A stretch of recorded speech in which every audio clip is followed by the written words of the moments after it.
அருளமுதமாக வழங்கப்படுகிறது.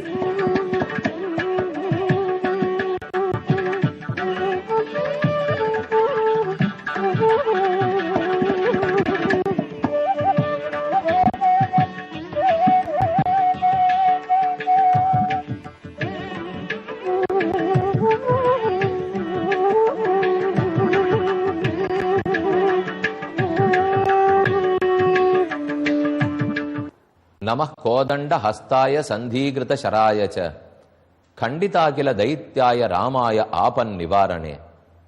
ஆபத்தையெல்லாம் போக்கி நன்மையை நல்குகிறான் ஸ்ரீ ராமச்சந்திரன். அந்த ராமனுக்கே ஆபத்தா? சீதைக்கு ஆபத்தா? மாரீச்சன் மாயமானாக வரப்போகிறான். அவனால் எவ்வளவு கடுமை நேரப்போகிறதோ, ராமனுக்கு என்ன துன்பம் நேரப்போகிறதோ என் ரிஷிகள், தேவகணங்கள், சாரணர்கள், சித்தர்கள் அனைவரும் வியந்து காத்திருந்தார்கள். ஆனால் இப்போதுதான் ராமாயணத்தில் முக்கியமான திருப்புமுனை வரப்போகிறது. மாயமான் பொன்மான் மாரீச்சன் வராமல் போயிருந்தால் பஞ்சவட்டியில் ஆனந்தமாக நாளை கழித்துவிட்டு இன்னும் 10 மாதங்கள் உள்ளன. இந்த 10 மாசத்தையும் கழித்துவிட்டு ராமன் ஒரே நடையாக திரும்ப நடந்து நந்தி கிராமத்தை அடைந்து பரதனையும் அழைத்து கொண்டு அயோத்திக்கு சென்று முடிசூடிக் கொண்டிருப்பார். ஆனால் அப்படி கதை முடிந்துவிட்டால் எப்படி தேவர்களுடைய காரியத்தை நடத்த முடியும்? அவர்களை நடத்த ராவணனை முடிக்கத்தானே ராமன் கீழோகத்துக்கே வந்துள்ளார். அதற்கு தகுந்தா போலே ஈஸ்வரனுடைய லீலையாக ராவணன் எத்தனை சொன்னாலும் மனம், மாரீச்சன் எத்தனை எடுத்து கூறினாலும் ராவணனுடைய மனம் மாறவில்லை. மாறி இருந்தால் ஒருவேளை மாரீச்சன் சொன்ன நல்லதெல்லாம் இப்ப மனசுல பட்டிருந்ததுன்னு வச்சுங்க, அப்ப மேல எப்படி ராமாயணம் ஓடும்? ராவணன் வந்திருக்கவே மாட்டான், சீதையை தூக்கிட்டு இருக்கவே மாட்டான். ரெண்டு வித்தியாசம் பாருங்க. எத்தனையோ தூரம் கைகேயி முதலில் ராமனிடத்தில் விருப்பத்தோடு தான் இருந்தாள். ராமன் என்னுடைய மகன், அவனுக்குத்தான் பட்டாபிஷேகம் நடக்கிறது, ஏ கூனி தப்பு தப்பா பேசாதே என்று தான் கைகேயி கூறினாள். ஆனா கலக்கியமா மனத்தனலால் கைகேசி வரம் வேண்ட மலக்கியமா மனத்தனாய் மன்னவனும் மராதொழிய.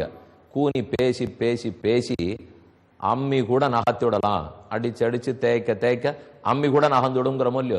அப்ப பேசி பேசி கைகேயின் உள்ளத்தை மாத்தி தன் மகன் ராமன் இல்லை, பரதனுக்குத்தான் பட்டாபிஷேகம் பண்ணணும் என்கிற அளவுக்கு மனசை போட்டு குழப்பிட்டா கூனி. அவ குழம்பாமல் இருந்திருந்தால் ராமாயணமே ஓடி இருக்காது. இது அங்க பார்த்தோம். இங்கே எப்படின்னா மாரீச்சன் சொல்லி சொல்லி சொல்லி ராவணனை திருத்த பாக்குறான். ஆனா ராவணன் மனசு மாறவே இல்லை, பிடிச்சபடியில நின்னுட்டான். இங்க ராவணன் மனசு மாறி இருந்தால் ராமாயணம் ஓடி இருக்காது. அந்த கைகேயி மனசு மாறாம இருந்திருந்தா ராமாயணம் ஓடி இருக்காது. கைகேயி நல்ல வேளை மனசை மாத்தின்றாலோ ராமாயணம் மேல வந்தது. ராவணன் நல்ல வேளை உறுதியா சீதையை தூக்கிட்டு தான் வருவேன், அதுல மாற்றமில்லை என்று நின்றபடியால் தான் மேற்கொண்டு ராமனின் காரியம் நடைபெற்றது.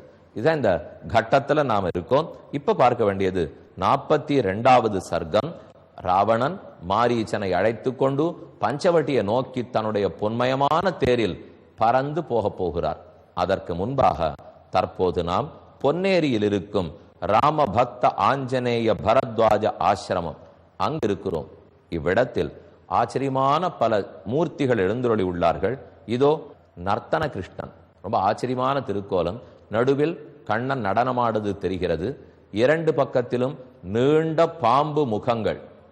காளிங்கன் தலையிலே தானே நர்த்தனம் ஆடினார். அந்த காளிங்கன் என்னும் பாம்பாக இருக்கலாம், அல்லது காளிங்கனுடைய தலையில கண்ணனுடைய திருவடி இருக்கிறபடியால் காளிங்கனுக்கு உயிர் போற நிலை. அப்ப காளிங்கனுடைய 2 மனைவிகளும் வந்து கண்ணனிடத்தில் வேண்டினார்கள், எங்களுடைய கணவன் குற்றம் செய்தவரே, கொல்லத்தக்கவரே, ஆனாலும் கண்ணா அவரை மன்னிச்சு விட்டுடு அப்படின்னு வேண்டிக் கொண்டிருக்கிற 2 மனைவிகள் முகமாகவும் இருக்கலாம்.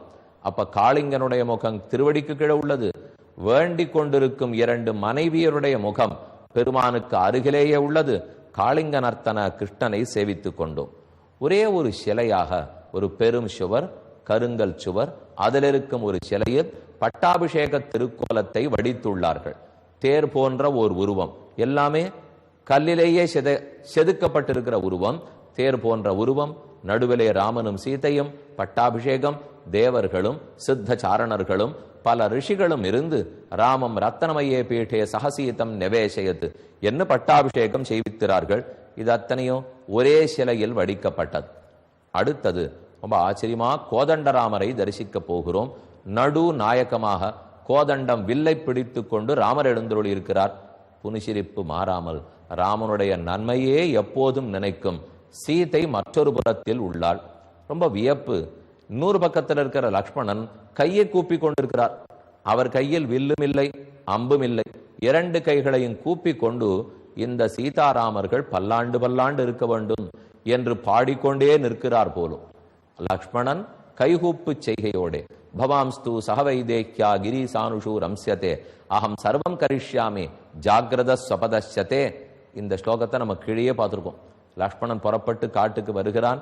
முடியாது, அழைத்து போக மாட்டேன்னு ராமன் மறுத்தான். அப்போ ஒரு தடவை லக்ஷ்மணன் சரணாகதி பண்ணுகிறான். சரணாகதினாலே கை கூப்பணும். நமஹா, நான் வணங்குகிறேன், உன்னை குறித்து வணங்குகிறேன். ஆழ்வார் பாசுரத்தில் வேங்கட துறைவார்க்கு நமவென்னலாம் கடமை அது சுமந்தார்கட்கேன்னு சாதிக்கிறார். கையை கூப்பினுட்டா அஞ்சலி, அஞ்சலி ஹஸ்தம், நமஸ்காரம்னு சொல்றோம் இல்லையா? அதுக்கு எவ்வளவு பெருமை உண்டு தெரியுமோ? கை கூப்பினுட்டோம்னால் இந்த கூப்பு செய்கையை பெருமாள் தன் தலையில பெரிய பாரமா சுமக்கிறாராம். இவன் என்னை பார்த்து கை கூப்பிட்டானே, இவனுக்கு வேண்டிய நல்லதத்தனையும் நான் பண்ணி ஆகணுமே, அவனுக்கு முக்தியே கொடுக்கிற வரைக்கும் அவனிடத்துல நாம கடன் வாங்கியிருக்கோன்னு பெருமாள் நினைப்பான். வேங்கடத்துறைவார்க்கு நமஹ, வெங்கடேச பெருமாளே வணக்கம், சீனிவாசனே வணக்கம், அடியேன் தாசன் என்று கையை கூப்பிண்டு ஒரு வார்த்தை சொன்னோம்னால் அப்ப அதே நாம பெருமாளுக்கு கொடுத்த கடனா பெருமாள் நினைக்கிறாராம். கடன் வாங்கிவிட்டா திரும்பி கொடுக்கிற வரைக்கும் மனசு தவிக்கும் இல்லையா?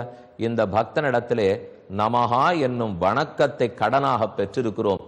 இதுக்கு திரும்ப நம்ம முக்தியே இவனுக்கு கொடுக்க வேண்டும்.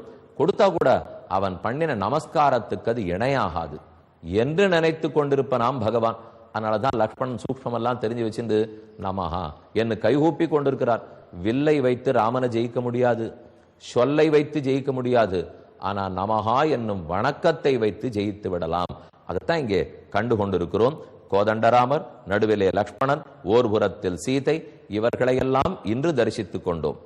ராவணன் மாரீச்சனை அழைத்து கொண்டு தன்னுடைய ரத்தனமயமான தேரில் ஏறி பஞ்சவட்டிக்கு வந்து மாரீச்சனை பொன்மானாக உலவவிடப் போகிறான். 42வது சர்க்கம். ஏவ முக்துவாது பருஷம் மாரீச்சோ ராவணன் ததஹ கச்சாவேத்யப்ரவித்தீனஹ பயாத் ராத்ரிஞ்சர பிரபோ. இப்போதே போகலாம், எப்ப அழிய வேண்டும்ங்கிற முடிவெடுத்து விட்டோமோ இதுக்கு என்ன நல்ல நாளா பார்க்க வேண்டும்? நல்ல நாள் எதுக்கு பார்க்கணும்? மேற்கொண்டு கல்யாணம் பண்ண போறோம், உபநயனம் பண்ண போறோம், கிரகப்பிரவேசம் பண்ண போறோம், பூமி பூஜை போட போறோம், நல்ல பண்ணுவா. நான் முடிவு பண்ணிட்டேன்னா சுவாமி இப்பவே போயிட்டு வரும். இதுக்கு எதுக்கு நல்ல நாள் வேற? இப்போ நான் தான் புறப்பட்டு போறோம், இனி வாழ போறது இல்லை, அழிய போறோம்னு ராவணன் உறுதி எடுத்துட்டான். இதுக்கு ஒண்ணு நாளும் பார்க்க வேண்டாம், நட்சத்திரம் பார்க்க வேண்டாம், புறப்படலாம் வா. திருஷ்டாஹம் புனஸ்தேன சரச்சாபாசி தாரிணா மத்வதோத்யத சஸ்திரேண நிகதம் ஜீவிதஞ்சமேன் நகிராமம் பராக்கிரமிய ஜீவன் பிரதி நிவர்த்ததே. ராமனை எதிர்த்து கொண்டு நிச்சயமாக வாழ முடியாது. இந்த உண்மை தெரியாமல் குற்றம் புரிகிறாய் ராவணா, வா போகலாம். சுசம்ஸ்லிஷ்டம் இதம் வச்சனம் அப்ரவீத். ராவணனுக்கு ரொம்ப மாரீசா, இப்பதான் நீ வீரன்னு நிரூபிக்கிறாய். இதுவரைக்கும் கோழைத்தனமாக பேசிக் கொண்டிருந்தாய். ராமனை ஒண்ணுமில்லாதவன் இப்ப புரிஞ்சுட்ட பார். மாரீச்சன் மறுபடி சொன்னான், ராவணா தப்பாக பேசுகிறாய். உன்னுடைய வலுக்கட்டாயத்தால் நான் வருகிறேனே தவிர ராமன தீயவன்கிற முடிவோடே நான் வரவில்லை. இன்னும் அந்த பாபத்தையும் நான் செய்வதாக இல்லை. ராவணன் கூறுகிறான், ஏத சௌட்டீர்ய யுக்தந்தே மச்சந்த வசவர்த்தினஹ இதானீமசி மாரீச்சா பூர்வம் அந்யோகி ராட்சசஹ ஆருஹ்யதாமயம் சீக்கிரம் ககஹ ரத்தன விபூஷிதா. துப்பார், ரத்தனத்தாலே இழைக்கப்பட்ட பொன்னாலான தேர், இந்த தேர்ல ஏறிண்டு போறோம். மாரீச்சன் சிரிச்சார். போக போறோம்னு முடிவு பண்ணிட்டோம். தேர் பொன்னா இருந்தா என்ன, வெள்ளியா இருந்தா என்ன? இப்போ நம்ம வாழ போறோம்னு முடிவு பண்ணா பொன் தேர்ல உட்காந்துருக்கேன், வெள்ளி தேர்ல உட்காந்துருக்கேன்னு சொல்லலாம். முடிய போறோம்னு பிற்பாடு எந்த தேராக இருந்தால் என்ன, சரி வா. ஆருஹ்யாயது சீக்கிரம் தஸ்மாத் ஆசிரம மண்டலாத் ததைவ தத்ர பஷ்யந்தௌ பத்தனானி வனானிச்ச. இவர்கள் லங்கையிலிருந்து புறப்பட்டு நம்ம பாரத தேசம் முழுக்க தாண்டி, தமிழகம் தாண்டி, ஆந்திர பிரதேசம் தாண்டி, மராட்டா தாண்டி, மராத்திய தேசம் மகாராஷ்டிரத்திலே வடக்கு மேற்கு வடமேற்கு மூலையில் இருக்கக்கூடிய பஞ்சவட்டி நகரத்தை அடைகிறார்கள். கோதாவரி நதிக்கரை கிரீம்ச சரித சர்வாக ராஷ்டிராணி நகராணிச்ச சமயத்த தண்டகாரண்யம் ராகவஸ்ய ஆசிரமம் ததஹ. தண்டகாரண்யத்துக்குள் நுழைந்து அதத்தனையும் தாண்டி ராகவனுடைய ஆசிரமத்தை அடைந்தார்கள். ஏததாசிரம பதம் திருஷ்யத்தே கதலி விருத்தம். தள்ளி விமானத்திலேருந்து இறங்கி விட்டான் ராவணன். மாரீச்சன் இறக்கி, அதோ பார், அதுதான் ராமனுடைய ஆசிரமம். பக்கத்தில் இலக்குவன் இருக்கிறான், அவன்தான் ராமனை காத்து கொண்டிருக்கிறான். அதோ உள்ளே இருக்கிறாளே, அவள்தான் சீதை. எவ்வளவு அழகான சூழ்நிலை பார். ஆங்காங்கு சின்ன சின்ன செடிகள், கொடிகள், நீரோடைகள், மயில்கள், மான்கள், குயில்கள், சிறு முயல் குட்டிகள், அத்தனை ரொம்ப பார்க்கறதுக்கே அழகா இருக்கு இல்லையா? ஆனால் இதெல்லாம் ஒன்ன கண்டு இப்ப வெருண்டு ஓட வேண்டும். கிரியதாம் தத்சகே சீக்கிரம் எதர்த்தம் வயமாகதாக. நாம் எதற்காக இங்கு வந்தோமோ வேலையை தொடங்கு, நாழி கடத்தாதே, நாம் வெந்த வேலையை பார்ப்போம். ச ராவணவச ஸ்ருத்வா மாரீச்சோ ராட்சசஸ்ததா மிருகோ பூத்வா ஆசிரமத்வாரி ராமஸ்ய விசசாரா. சட் என்று தன் உருவத்தை மாத்தினார். ரொம்ப அழகா இருக்கிற ஒரு மான். அந்த மானாக தன் வடிவத்தை மாற்றிக்கொண்டு மெதுவே அந்த பஞ்சவட்டி ஆசிரமத்துக்கு முன்னால் உலவத் தொடங்கினான். ரக்த பத்மோத்மல முக ரக்த பத்மோத்பல முக இந்திர நீலோத்பல ஸ்ரவாக கிஞ்சிது அத்யுன்னத கிரீவ இந்திரநீல நிபோதரக. இந்திரநீல கல போன்ற வயிற்று பகுதியும், அழகாக சிவந்த நாக்கும், மருண்டு நோக்கும் கண்களும், சிறு கொம்புமாக மான் உலாத்தியது. ரக்த பத்மோத்பல முகம், ஒரு சிவந்த வர்ணத்தில் இருக்கும். எப்படி ஒரு பழமோ ஒரு இலையோ பூவோ சிவப்பு வர்ணத்தில் இருக்கிறாப்புல நாக்கு, அத போல இருக்கிற முகம். இந்திர நீலோத்பல ஸ்ரவாக, அழகான காதுகள், பார்த்தாலே பொன்மயமான காது. உடம்பு முழுக்க தங்கம், அதுல அங்கங்க வைரம் பறிச்சிருக்கு. வெள்ளியில ரேகை சரிக போடப்பட்டிருக்கு. வைதூர்ய சங்காச குரஸ்தனுஜகா சுசம்சதா இந்திராயுத சவர்ணேன புச்சேனோர்த்வம் விராஜிதா. பார்த்தாலே அப்படி தூக்கிட்டு இருக்கிற அழகான சின்ன வால்.